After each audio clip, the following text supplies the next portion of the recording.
അടിപൊളിയായിരുന്നു കേട്ടോ. ഞാൻ ഇപ്പോഴും പറയുക, നമ്മളെ മൂവി മൊത്തത്തിൽ 2 ഇമോഷൻസാണ് ഉള്ളത്. ഒന്ന് ഭയങ്കര ഒന്ന് രോമാഞ്ചം, രണ്ടാമത്തെ ഫണ്ട് നമ്മൾ ഓൾറെഡി പ്രതീക്ഷയാണ് പോയത്. പക്ഷേ ഇങ്ങനെ രോമാഞ്ചം അടുപ്പിച്ച് കളയുമെന്ന് സത്യം പറഞ്ഞാൽ ട്രെയിലർ കണ്ടപ്പോൾ പോലും വിചാരിച്ചില്ല. പിന്നെ മലയാളം മൂവിൻ്റെ ആ ഒരു പോക്ക് സത്യം പറയാലോ, എല്ലാവരും പറയുന്നതാണ് പണ്ടത്തെ മൂവീസിനാണ് ഇത്. കഥയ്ക്ക് കഥ എല്ലാം ഇപ്പോൾ ഒരു ഫാമിലിയിലാണ് വന്ന് കാണുന്നെങ്കിലും, ആക്ഷൻ ഇഷ്ടമുള്ളവർക്കാണെങ്കിലും കോമഡി ഇഷ്ടമുള്ളവർക്കാണെങ്കിലും ഏത് മേഖലയിലുള്ള ആൾക്കാർക്കും ഫുള്ള് എൻഗേജ് ആയിട്ടിരുന്ന് കാണാൻ പറ്റുന്ന ഒരു മൂവി. ഒരു കലാകാരനാണ്. അടുത്ത കാലങ്ങളിൽ കണ്ടാൽ വെച്ച് ഏറ്റവും നല്ല തമാശയും മറ്റുള്ള ഒരാൾ ഇപ്പോൾ ഇവിടെ വന്നതിൽ ഒരാളൊഴിച്ച് ബാക്കി ആരും ഇത് നെഗറ്റീവ് പറഞ്ഞായിട്ട് എനിക്ക് ഫീൽ ചെയ്യുന്നില്ല. കാരണം ഞാൻ അത് മൊത്തം നോക്കിക്കൊണ്ടിരിക്കുന്ന കാര്യമാണ്. നെഗറ്റീവ് പറയുന്നവർക്ക് നെഗറ്റീവ് പറയാനേ സമയം കാണും. ഞാനൊരു ഓൾഡ് ജനറേഷനാണ്.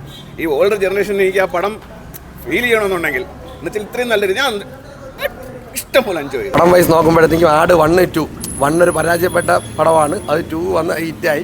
ഇപ്പോൾ അതിനെ വീണ്ടും 3 തന്നെ 2 പാർട്ടാക്കി ഇറക്കുന്ന സംശയങ്ങളുണ്ട്.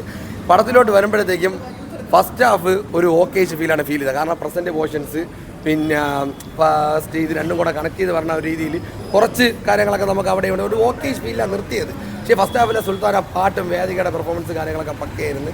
പിന്നെ വൈസ് നോക്കുമ്പോഴത്തേക്കും ഇവരെ കോമഡികളെല്ലാം പ്രസൻറ്റ് പോർഷൻസിലെ കോമഡികളെല്ലാം ഫസ്റ്റ് ഹാഫിൽ പക്ക വർക്കിംഗ് ആണ്. സെക്കൻഡ് ഹാഫിലൂടെ വന്നപ്പോഴത്തേക്കും അത് മാറി. പടത്തിൻ്റെ ആ ഒരു ഗിയർ ചേഞ്ചിങ് മൊമെൻ്റ് എന്ന് പറയും പോലെ തന്നെ പടം മൊത്തത്തിൽ മാറ്റിക്കണം.